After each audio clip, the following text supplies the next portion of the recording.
রাজধানীর শাহবাগ থানায় গত ৯ আগস্ট দায়ের হওয়া হত্যা মামলায় পুলিশের সাবেক আইজিপি চৌধুরী আব্দুল্লাল মামুনকে ৪ দিনের রিমান্ড এবং তেজগাঁও শেরেবাংলা নগর থানার আরও ২টি মামলায় তাকে গ্রেপ্তার দেখানো হয়েছে। এসব মামলায় সাবেক আইনমন্ত্রী আনিসুল হক, সাবেক উপদেষ্টা সালমান এফ রহমান, সাবেক মন্ত্রী শাহজাহান খান এবং সাবেক এমপি সাদেক খানকেও গ্রেপ্তার দেখানো হয়। এর আগে সকালে তাদের মেট্রোপলিটন ম্যাজিস্ট্রেট সাইফুজ্জামানের আদালতে হাজির করা হয়। মহিম মিজানের প্রতিবেদন। বৈষম্য বিরোধী ছাত্র আন্দোলনের সময় রাজধানীর চাংখারপুলে ইসমামুল হক নামে এক যুবক গুলিতে নিহত হন। এ ঘটনায় শেখ হাসিনা সহ ৫ জনের নাম উল্লেখ করে অজ্ঞাত আরও অনেককে আসামি করে গত ২৫ আগস্ট নিহতের বড় ভাই মোহাম্মদ মহিবুল হক বাদী হয়ে শাহবাগ থানায় মামলা দায়ের করেন।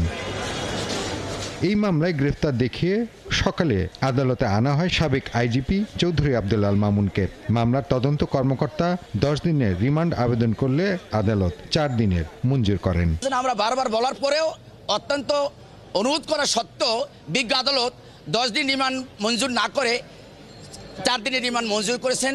এছাড়া কবি নজরুল সরকারি কলেজের শিক্ষার্থী তাহিদুল ইসলামকে হত্যার ঘটনায় তেজগাঁও থানার মামলায় সালমান এফ রহমান, আনিসুল হক, শাহজাহান খান, সাদেক খান, সাবেক আইজিপি চৌধুরী আব্দুল্লাল মামুনকে গ্রেফতার দেখাতে আবেদন করেন তদন্ত কর্মকর্তা। অভিযুক্তদের আরও কয়েকটি হত্যা মামলায় গ্রেফতার দেখানো হয়। বৈষম্য বিরোধী আন্দোলনের সময় ২টি হত্যার ঘটনায় ঢাকার শেরেবাংলা থানা ও তেজগাঁও থানায় এসব মামলা হয়। আমরা ঢাকা করে দেখেছি যে এই ধরনের সিআর মামলা যেগুলো ফাইল হয়েছে, বাদীকে যখন আদালত জিজ্ঞাসা করেছে আসামিদের নাম কি আপনারা বলেন, তখন সে বাদী আসামিদের নাম বলতে পারে না।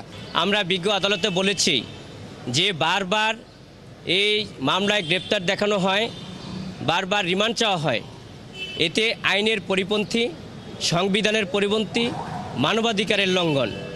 আমরা বলেছি যে এই মামলাগুলি রাজনৈতিকভাবে এবং আমাদেরকে উদ্দেশ্য প্রণোদিতভাবে এই মামলায় আমাদেরকে সম্পৃক্ত করে বারবার শুনানি দেখানো হচ্ছে। শাহাবুদ্দিন হত্যা মামলার এজাহারে বলা হয়, গত ৫ আগস্ট সন্ধ্যায় ৩৫ বছর বয়সী শাহাবুদ্দিন কিছু খাবার কেনার জন্য বাসা থেকে বের হন। শেরেবাংলা নগর থানার সামনে পশ্চিম আগারগাঁও চৌরাস্তায় ওঠার সময় হঠাৎ পুলিশের ছোড়া গুলিতে মাথায় গুলিবিদ্ধ হয়ে নিহত হন তিনি। মহিম মিজান, ৭১, ঢাকা।